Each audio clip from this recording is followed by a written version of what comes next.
Shalom, selamat pagi. Tuhan memberkati Bapak Ibu semua dimanapun Anda berada. Doa saya kita semua tetap dalam keadaan baik, sehat, dan mari terus kita menjagai hati kita, memelihara hati kita, sehingga hati kita tetap benar, tetap bisa mengalirkan yang indah, yang baik, yang tentu datangnya daripada Tuhan. Bapak Ibu, kita hari ini ingin belajar sebuah topik tentang bagaimana kita perlu memiliki hati seorang hamba. Dalam Filipi pasal 2 ayat 8 dikatakan dalam keadaannya sebagai manusia, ia merendahkan dirinya dengan taat sampai mati, bahkan mati di atas kayu salib. Dan kita sama-sama tahu bahwa Yesus mengajarkan sebuah prinsip kalau kita ingin menjadi besar, ingin sukses, ingin berhasil menurut konsep kerajaan Allah adalah kita perlu memiliki hati seorang hamba. Karena jalan untuk sukses naik ke atas, jalannya adalah turun ke bawah.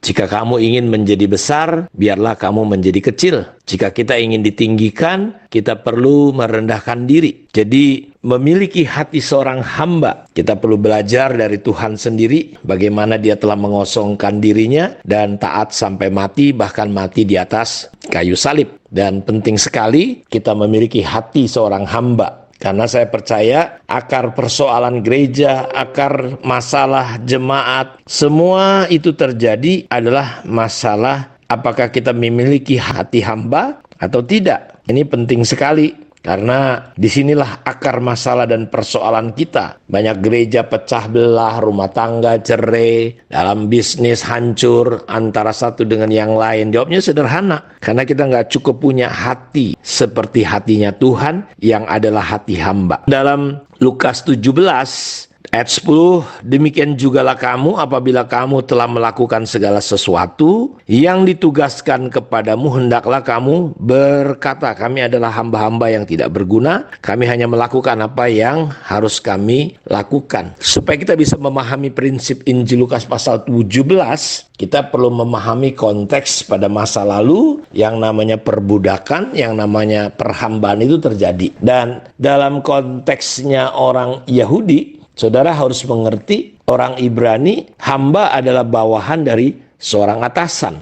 Bagi orang Yunani, hamba itu adalah suatu kehinaan. Dalam konteks orang Yunani, hamba atau kehambaan adalah sebuah kehinaan. Mereka menganggap diri mereka adalah manusia bebas, manusia yang merdeka. Jadi mereka tidak mau disebut sebagai hamba dari orang lain. Bahkan mereka nggak mau menyebut hamba dari dewa atau dewi manapun. Jadi berbeda sekali dengan konsep orang Ibrani. Kalau mereka berkata bahwa seorang hamba, mereka mengakui karena mungkin pernah juga mengalami perbudakan di Mesir selama 400 tahun. Sebagai hamba dari seorang atasan, maka seorang hamba harus takluk, ya, memiliki sikap hormat, tunduk, taat, serta setia kepada atasan mereka. Karena itu ketika kita cerita Lukas 17 ayat 10 ini, Yesus sedang cerita dan mereka memahami bahwa prinsip kehambaan, prinsip budak itu adalah ketika mereka sudah bekerja keras sekalipun, tuannya nggak perlu berkata terima kasih. Bahkan ketika sudah sampai di rumah nggak langsung makan, bikin makan dulu untuk tuannya. Dan kalau sudah mengerjakan, si hamba itu justru dia menganggap itu adalah sebuah kehormatan. Jadi kita perlu mengerti sebagai orang percaya, hal utama yang terkandung dalam status hamba, ada unsur yang namanya unsur ketaklukan dan ketaatan penuh kepada tuannya. Jadi dalam prinsip kehambaan, pelajaran Yesus tentang hati hamba ini, kita harus mengakui ada ketaklukan dari setiap kita kepada Tuhan dan ketaatan penuh kepadanya. Takluk artinya kita mengakui kekuasaan Kristus Yesus atas dirinya. Kalau dulu hamba, dia harus takluk, mengakui kekuasaan tuannya.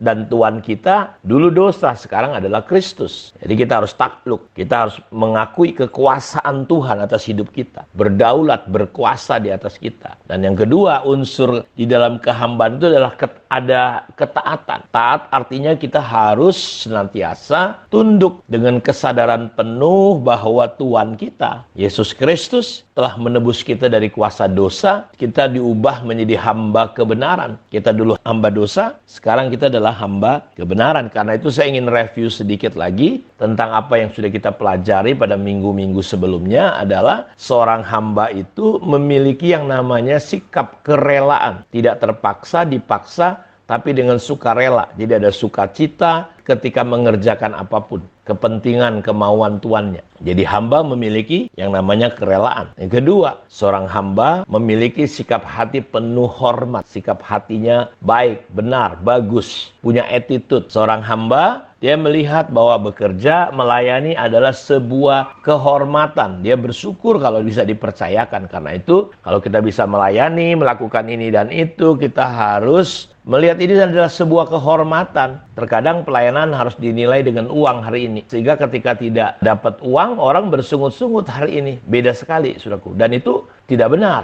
Nah, seorang hamba memiliki nilai atau sikap hati, dia melakukan lebih dari yang diminta. Ini yang disebut excellent. Kalau ada orang minta jubah, minta baju, katanya disuruh kasih jubah. Kalau kita disuruh jalan 1 mil, kita jalan 2 mil. Kalau ditampar pipi kiri, kasih pipi kanan. Ini sebuah sikap kehambaan yang luar biasa. Yang berikutnya, hamba adalah dia memiliki hati yang selalu mau belajar. Dia harus punya telinga dan hati seorang murid. Nah, ini yang keenam, yang saya ingin ajak saudara kita mendalaminya seminggu ini. Seorang hamba, dia selalu mendahulukan kepentingan tuannya lebih daripada dirinya sendiri. Jadi seorang hamba, dia harus mengutamakan, mendahulukan kepentingan atasannya, tuannya, daripada dirinya, kepentingannya, kemauannya. Jadi seorang hamba, dia harus siap menjalankan misi atasannya. Walaupun misi itu terlihat berat dan mustahil untuk dilakukan. Jadi seorang hamba, dia harus ngerti ini. Dia harus dahulukan. Dia harus kesampingkan